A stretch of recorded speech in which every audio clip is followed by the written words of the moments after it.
તો આજે ટીસીએસના પરિણામો આવ્યા છે અને પરિણામને પગલે સ્ટોકમાં થોડો ઘણો ઘટાડો છે. એટલે હવે પરિણામ છે થોડાક મ્યુટેડ રહેતા જોવા મળ્યા છે. ખાસ કરીને પ્રોફિટની વાત કરી લઈએ તો 11.7%નો અહીંયા ઘટાડો આવ્યો છે અને 10,657 કરોડ પર છે ક્વાર્ટર ઓન ક્વાર્ટર બેઝિસ પર. કારણ કે અહીંયા જે નવા લેબર લો ખાસ કરીને આપણને અમલમાં આવતા દેખાયા Q3ને લઈને, એમાં તેમને થોડુંક પ્રોવિઝન વધારે કરવું પડ્યું અને 2128 કરોડ જેટલું પ્રોવિઝન કરવું પડ્યું એક વખતનું. એને લઈને ખાસ કરીને અહીંયાથી આપણને પ્રોફિટમાં ઘટાડો જોવા મળ્યો છે. આવક અને એબિટાની એની અંદર વધારો છે અને માર્જિન અહીંયાથી 25.2% પર આપણને ફ્લેટ રહેતા જોવા મળ્યા છે.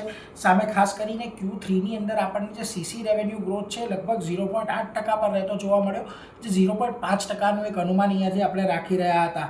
વેલ, કંપનીએ કહ્યું છે કે લેબર કોડને કારણે માર્જિનની અંદર હજી 10 થી 15 બેઝિસ પોઈન્ટનો થોડો ઘણો ઘટાડો આવી શકે છે આવનારા સમયની અંદર, એટલે એના પર એક ધ્યાન રાખવાનું રહેશે. આ ઉપરાંત એમની જે ઓર્ડર બુક છે એ 7% ક્વાર્ટર ઓન ક્વાર્ટર વધીને $9.3 બિલિયન પર રહેતી જોવા મળી હતી અને એન્યુઅલ એઆઈ રેવન્યુ ખાસ કરીને 1.8 બિલિયન રહી હતી, જે લગભગ ક્વાર્ટર ઓન ક્વાર્ટર બેઝિસ પર 17% જેટલી વધી છે. એટલે ખાસ કરીને દરેક મોરચે પરિણામો સારા હતા, પરંતુ એટલા કોઈ બહુ મોટા સરપ્રાઇઝિંગ પરિણામો આપણને આવતા નથી દેખાયા.